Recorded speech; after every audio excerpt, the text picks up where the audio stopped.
1 d.ead, scores hurt and growing protests over delayed Honduran vote count. TEGUCIGALPA, Reuters, at least one protester died and more than 20 people were injured as demonstrations mounted in Honduras after a delayed presidential vote count sparked unrest amid opposition accusations of electoral fraud.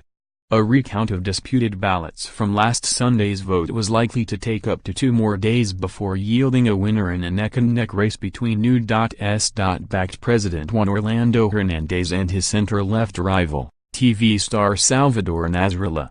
International concern has steadily grown about the electoral crisis in the poor Central American country, which also suffers from drug gangs and one of the world's highest murder rates. Police sources said at least one man had been shot and killed at a protest in the city of Ceiba, while about 12 members of the military and police force had been injured in the demonstrations, which snarled traffic outside Honduras' main port on Friday. At least 10 protesters had also been injured in the capital of TEGUCIGALPA, according to the city's hospital escuela. Hernandez began stretching a slim lead over Nasralla on Thursday as the vote count ran in his favor, maintaining a reversal in the trend that began after a 36-hour delay halted the process on Monday. Until then, Nasralla had held a 5-point lead with over half the ballots counted, and the sudden change in direction to Hernandez's advantage after the restart sparked clashes between police and protesters. Late on Thursday, David Matamoros, the top electoral tribunal official, heeded calls from international election observers and Honduras' top business group and said the tribunal would hand-count some 1,031 outstanding ballots, or roughly 6% of the total, that had irregularities. That fresh count would be completed in up to 2 days, and would allow the tribunal to declare a definitive winner with 100% of ballots counted, Matamoros said. Up in the air with the regular ballot count completed, Hernandez, of the center-right National Party, had a lead of fewer than 50,000 votes over his rival. Luis Larroque, the president of business lobby COHEP, told Reuters that given the slim, 1.5 percentage point difference between the candidates, the hand count of irregular ballots would be crucial in deciding the winner. "For me, it's still up in the air," he said. Both Hernandez and Nasralla, a television game show host allied with leftists, claimed victory after the election, and the challenger has said he will not accept the tribunal's result because of doubts over the counting process.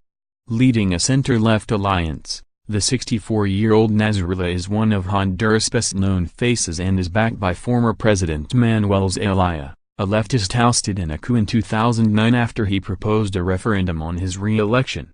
Zelaya weighed into the debate on Thursday in a letter in which he accused the tribunal of electoral crimes on behalf of Hernandez, who himself was standing for re-election enabled by a 2015 contentious Supreme Court ruling. One of the 4 magistrates on the electoral tribunal on Thursday flagged serious doubts about the process. The Organization of American States, OAS, appeared to have salvaged the credibility of the election on Wednesday by eliciting signed statements from both candidates vowing to respect the final result once disputed votes had been checked. But a few hours later Nasralla rejected the OAS accord, saying his opponents were trying to rob him. He urged supporters to take to the streets and protest. There were violent protests across the country during the week, and on Friday demonstrators set up barricades to block a highway leaving Puerto Cortes, the port that supplies the industries of San Pedro Sula, Honduras' second biggest city. In Ceiba, protesters erected barricades and burned tires across a bridge and blocked at least 2 other motorways, while various highway toll booths were set alight. Questions over the process have led to allegations by the opposition that Hernandez may have influenced the tribunal. The tribunal has blamed the problems on technical glitches.